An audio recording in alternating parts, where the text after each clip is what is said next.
1947, an alien is found alive at a crash site from the now widely known the Roswell incident. The alien is captured by the authority and then is promptly taken to a CIA facility. Though at first it refuses to communicate with those in charge of the interrogation, it soon forms an unlikely bond with a military nurse who was assigned to look after the physical well-being of the alien. The nurse was Matilda McElroy, and the alien went by the name of Errol. The people in charge designated Nurse McElroy as the primary interviewer of the alien. However, she struggled to give precise translation because Errol communicated telepathically. Matilda had to decipher Errol's thoughts from the images and emotions she was conveying mind to mind.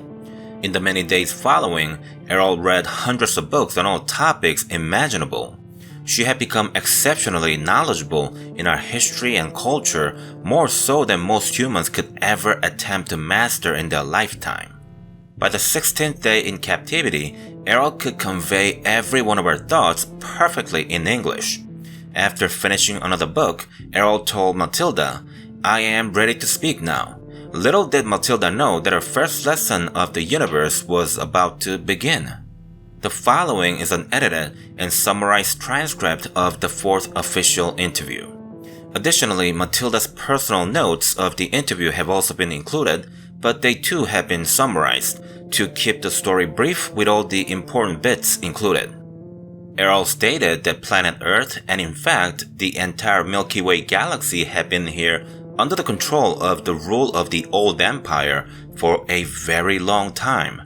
Then about 10,000 years ago, the Domain made their way into our galaxy, and the first act they took was to conquer the home planet of the Old Empire.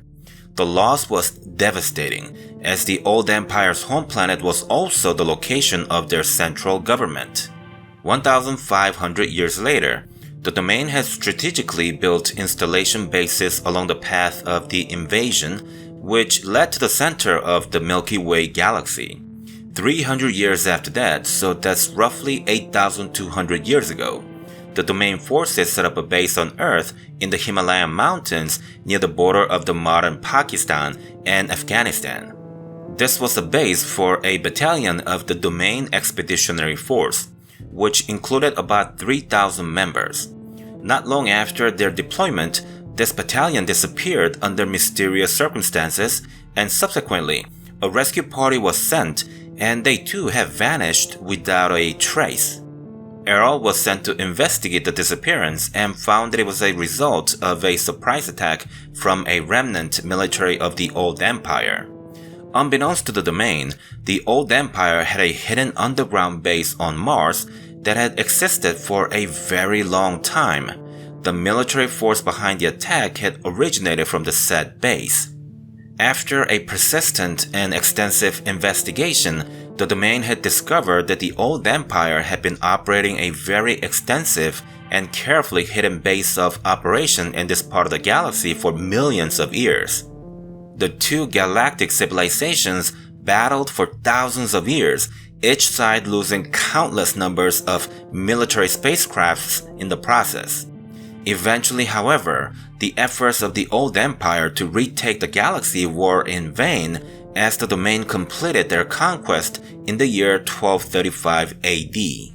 Now that you understand how the Domain came to power in our galaxy, you might wonder if that makes Errol's people the bad guys per se.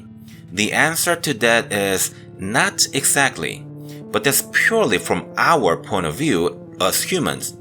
When explaining humans and our place in the universe, Errol stated, "Personally, it is my conviction that all sentient beings are immortal and spiritual beings. This includes human beings. For the sake of accuracy and simplicity, I will use a made-up word, is-be. Because the primary nature of an immortal being is that they live in a timeless state of is, and the only reason for their existence is that they decide to be. No matter how lowly they station in society, every is-be deserves the respect and treatment that I would like to receive from others. Each person on Earth continues to be an is-be, whether they are aware of it or not." Errol further explained that the body is merely a vessel that dies out in time, but that the spirit is forever. Matilda was profoundly touched by Errol's words. She never thought of humans as immortal beings, and more so, the respect Errol showed to the, lack of better words, lower intelligence life forms was sort of an awakening for her. Even so, Matilda couldn't fully grasp the idea of the is-be. Hence, Errol told her that she would demonstrate it and said, "Be above your body." And immediately, Matilda realized that she was outside of her body, looking down from the ceiling at the top of her head. She was also able to see the room around her, including Errol's body sitting in a chair next to her own body. The experience made her realize the simple but shocking reality that she isn't merely a body. She's an is-be, in other words, a spiritual being. Matilda was soon brought back into her body, and she could then fully understand what being an is-be truly meant. The knowledge had also helped her learn of the goodness inside her, and it brought Matilda and Errol much closer together. That said, if we are to posit that humans and every sentient beings are immortal beings, the lack of memories from our past comes into question. It turns out that the old empire had been monitoring a wide area of space by an electronic force field, which in simple terms is a trap for the soul, or is-be to be more precise. The domain came to this knowledge only about 100 years ago themselves, when one of their operatives took over a human body to essentially spy on human progress, but then the human body was murdered, and instead of the operative's is-be returning home, he had disappeared without a trace. Imagine the electronic force field being a fishing net. Then let's suppose all is-be's are fishes in the ocean. The ocean is our universe, and our chunk of the universe is covered by these nets to prevent us from escaping. Essentially, the force field is capable of detecting and trapping any is-be that attempts to penetrate it. Once an is-be is captured, a type of electric shock procedure is induced to brainwash and erase the memories of the detained. Over the years, many of the domain's operatives, or soldiers if you may, have been killed on Earth, and their is-be's were subsequently captured by the network. Today, an unknown number of is-be's originating from the domain reside on planet Earth, inhabiting the biological bodies that the old empire had prepared for them. They have no recollection of their past and live as someone else with false memories imprinted on them by the electronic force field network. Errol told Matilda that the idea of heaven and the afterlife originates from this capture and brainwash procedure. Countless is-be's from the old empire have been sent to Earth as prisoners as well. These are unwanted is-be's, individuals who committed crimes or those who are not productive members of their society. There's also the untouchable class of prisoners. We humans would refer to them as political prisoners. They are mostly comprised of freethinkers and revolutionaries, but some are former military members of the old empire who went against them. Earth has more artists per capita than any other planet in the old empire, for the reason that many of the untouchables are musicians, writers, painters, and others whom we might classify as intellectuals. This mass merging of is-be's from different planets partly explains the unusual mix of races, cultures, languages, moral codes, and religious and political influences among the human population on Earth. Most Earth-type planets are inhabited by only one humanoid body type or race, if any. According to Errol, the old empire functioned much like a totalitarian government would here on Earth, and anyone who dared oppose them was imprisoned right here on our planet. As aforementioned, the Mars Secret Underground Base was eventually located and destroyed.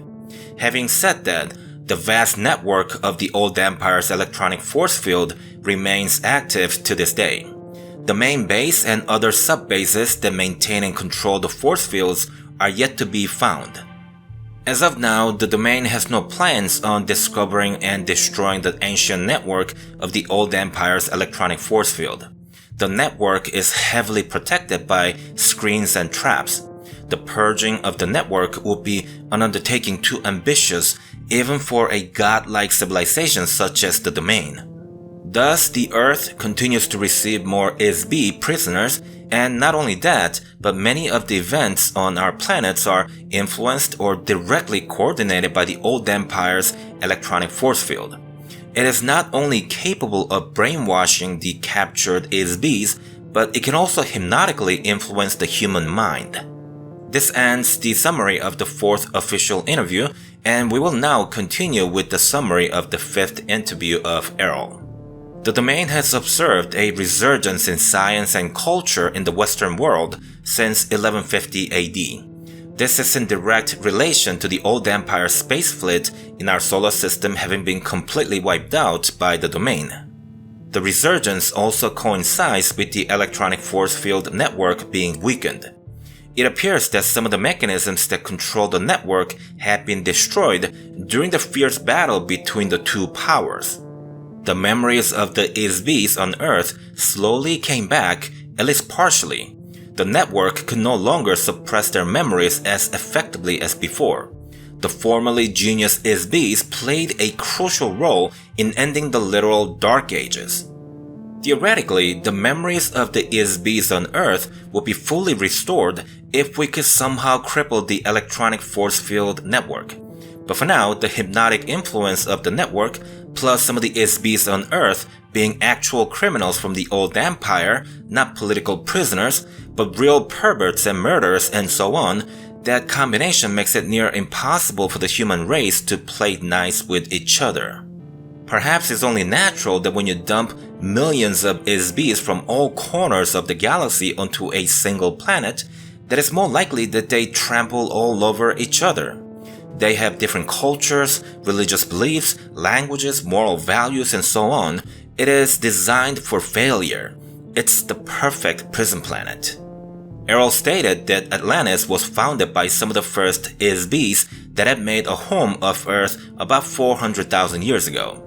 These people are the ancestors of the current Asian race on their planet, and they were here before the old Empire turned Earth into a prison planet. On the other hand, the more recently arrived ISBs were sent to Earth as inmates by the old Empire. So the current inhabitants of Earth are mainly comprised of these two groups. The ISBs from the old Empire come from a culture of conquest, violence, and slavery. However, it's important to understand that most of them were sent to planet Earth because they opposed such practices of their government. That said, due to the hypnotic influence of the network still affecting us profoundly, it is said that every day we are inching closer to mimicking the ways of the old Empire. Even our architecture and technologies are very similar to them. One nation that came very close to matching every facet of the old Empire was Germany during the Second World War. Errol believes that even though the ISBs that were imprisoned on Earth were mostly those who opposed their cruel government, their actions here on Earth are not that much different from those who oppressed them. Think of it this way: kindness fosters kindness, cruelty begets cruelty. Errol stressed that the Domain used electronic weapons to limit the damage their weapons inflict on the universe as a whole, whereas the old Empire's go-to weapon was the nuclear kind. The human race is following in their footsteps. Great civilizations such as India, Egypt, Babylon, and Greece were all guided to develop a certain way by the network. These civilizations are modeled to resemble those of past civilizations that hailed from all corners of our galaxy, those that had existed long before Earth became a prison planet. Today, they are no more, and only their remnant exists on our planet. India was the first civilization established by the old Empire. It is said that about 7,000 years ago, an officer of the Domain was incarnated in India, and he was known as Vishnu. Vishnu is considered a god by the Hindus.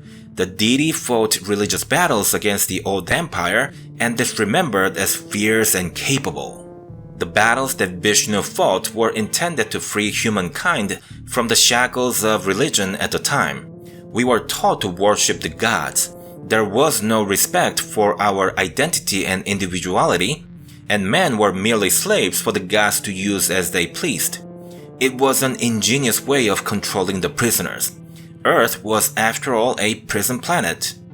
Between 1500 BCE and about 1200 BCE, the domain attempted to teach the concept of individual and spiritual immortality to several influential beings on Earth. Unfortunately, the teachings were misunderstood and subsequently misrepresented as the Is-Be being the one and the only one. Instead of teaching mankind that all of us are Is-Be, it was mistakenly taught that there is one all-powerful Is-Be, or God as we presently recognize it. It was later found out that the idea was corrupted by the old empire operatives that had infiltrated human civilization as priests.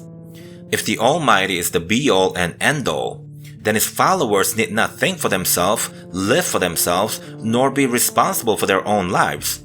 Once these ideas are set in place, it becomes rather easy to imprint false or altered ideas into the masses.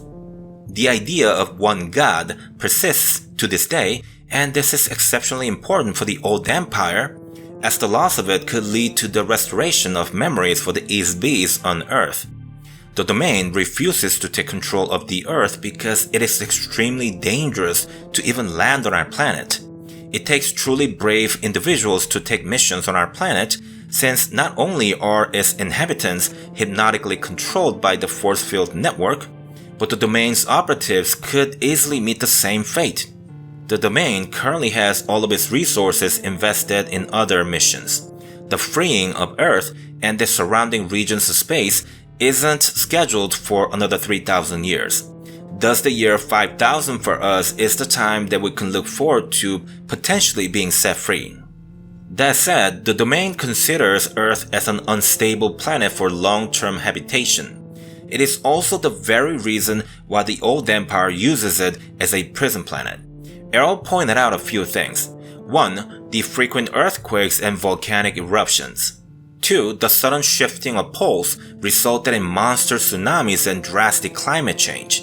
3. Earth is too distant from other major civilizations. The only use for our planet is to use it as a pit stop along the way between galaxies, but the problem is that our moon is better suited for the job. The dense atmosphere and heavy gravity make our planet a poor pit stop, unfortunately. There are approximately 6 billion Earth-like planets in the Milky Way galaxy alone. It is of no benefit for the domain to allocate its resources to taking control of planets that have little to no use to them. Thus, for now, the periodic reconnaissance mission is the only thing we can expect from the domain.